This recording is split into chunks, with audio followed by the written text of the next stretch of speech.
এই হাউন আঙ্কেল যত আকামের মূল হোতা,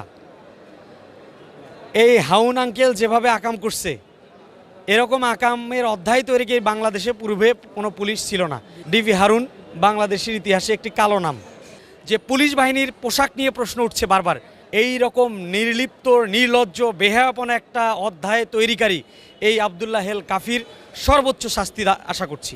তাদেরকে জনসম্মুখে বিচারের আওতায় নিয়ে এসে একটা তাৎক্ষণিক ব্যবস্থা নেওয়া উচিত। উনি ওখানকার প্রত্যক্ষদর্শী এবং যে লাশগুলোকে অর্থাৎ প্রথমে হত্যা, এর পরবর্তীতে তাদেরকে পুড়িয়ে ফেলার চেষ্টা এবং এক পর্যায়ে আগুন দিয়ে পোড়ানো হয়েছে সেই দৃশ্য আপনাদের মাধ্যমে আমরা দেখেছি। এর মতো ভয়ানক দৃশ্য পূর্বের কোনো প্রেক্ষাপটে শুধু বাংলাদেশ নয় সারা বিশ্বে ছিল কিনা এটি নিয়ে আমি সন্দিহান। বাংলাদেশের মতো একটা দেশে, গণতান্ত্রিক দেশে, যেখানে 1971 ছিল তাৎপর্যময়, 52 ছিল রক্তক্ষয়ী, সব মিলে আজকে এই যারা আমার সামনে পুলিশ ভাইরা আছে, এই ড্রেসটার প্রতি যে মানুষের একটা ক্ষোভ তৈরি হয়েছে, এই ক্ষোভের পিছনের অন্যতম একটা স্বৈরাচারের এজেন্টের কারিগর হচ্ছে এই আবদুল্লাহ হেল কাফি, যিনি আশুলিয়া থানার পাকা রাস্তার সামনে 7 জন ব্যক্তিকে হত্যা করে আগুন দিয়ে পুড়িয়ে ফেলেছিল। এই ধরনের খুনি, এই বর্বরচিত যারা হত্যাকাণ্ডে জড়িত, আমি মনে করি বাংলাদেশীয় আইনে এবং মানুষের যে ক্ষোভ সেটির কারণে হলেও তাদেরকে জনসম্মুখে বিচারের আওতায় নিয়ে এসে একটা তাৎক্ষণিক ব্যবস্থা নেওয়া উচিত।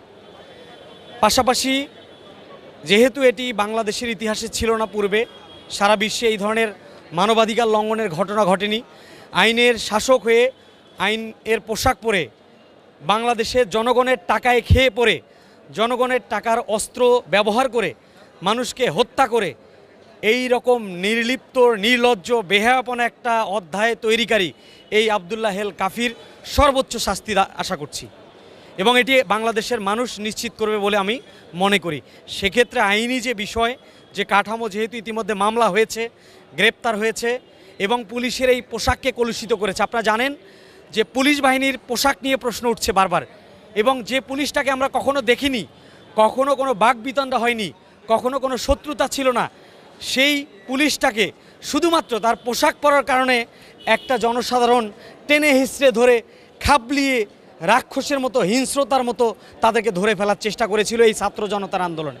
এটির একটি কারণ, তারা এই অধ্যায়টি স্বৈরাচার শোষকের ব্যাজ ধারণ করে, লেবাস ধারণ করে গণতন্ত্রের সবক দিয়ে মুক্তিযুদ্ধের চেতনাকে বিলিয়ে দিয়ে মুক্তিযুদ্ধের চেতনার নামে ব্যবসা করে তারা কিন্তু এই ঘটনাগুলো একের পর এক ঘটিয়েছে বলে এই 17 বছর পরে এই পুলিশ পোশাক পরিহিত অবস্থায় সাধারণ জনতাকে, ছাত্র কোটা বৈষম্য বিরোধী যে আন্দোলন, কোটা সংস্কার আন্দোলন, সেখানে তাদেরকে ধরে আজকে নির্বিচারে এই হত্যা করে, যে আগুন ঢেলে দিয়ে, পেট্রোল ঢেলে দিয়ে যে হত্যা করার যে ঘটনা, এটি অত্যন্ত লোমহর্ষক, যেটি মিডিয়ায় এসেছে, বারবার জেনেছে এবং মানুষের যে ক্ষোভ ওই জায়গাটায়, যে তুমি জনগণের টাকা দিয়ে, জনগণের টাকায় খেয়ে পড়ে, জনগণের টাকায় যে বন্দুক ব্যবহার করো সেটিকে নিয়ে, জনগণের ট্যাক্সের টাকাকে তুমি পুঁজি করে আজকে তুমি সাধারণ মানুষকে পেট্রোল দিয়ে পুড়িয়ে মারার যে তোমার হত্যা, এটি বাংলাদেশের ইতিহাসে একটি সবচেয়ে ন্যাক্কারজনক, কলঙ্কজনক অধ্যায়।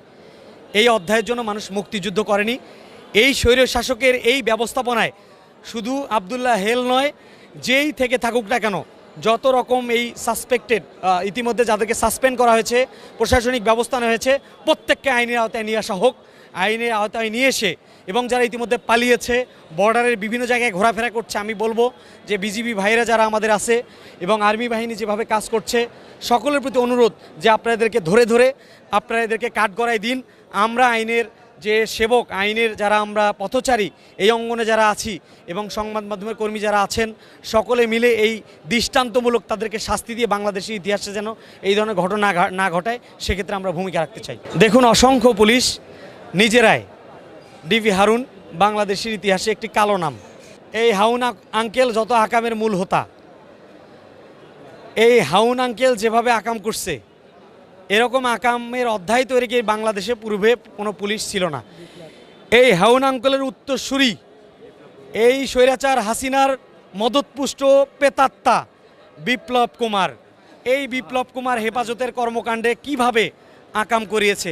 তারা ভাতের হোটেলের নামে যে ন্যাক্কারজনক ঘটনা ঘটিয়ে আমাদের সমন্বয়কের অন্যতম সমন্বয়ক নাহিদ হোসেন সহ নাহিদ সহ আমাদের সার্জিস সহ সবাইকে যেভাবে 6 জন সমন্বয়কে যেভাবে পিটিয়েছে, এই হারুন বিপ্লব সহ সমস্ত এই নষ্ট বাহিনীর যারা এই একটা পুলিশ বাহিনীর মান সম্মান ক্ষুণ্ণ করে যারা এই নষ্ট কলঙ্কজনক অধ্যায় তৈরি করেছিল, তাদের বিচার অবশ্যই বাংলার মাটিতে হতে হবে।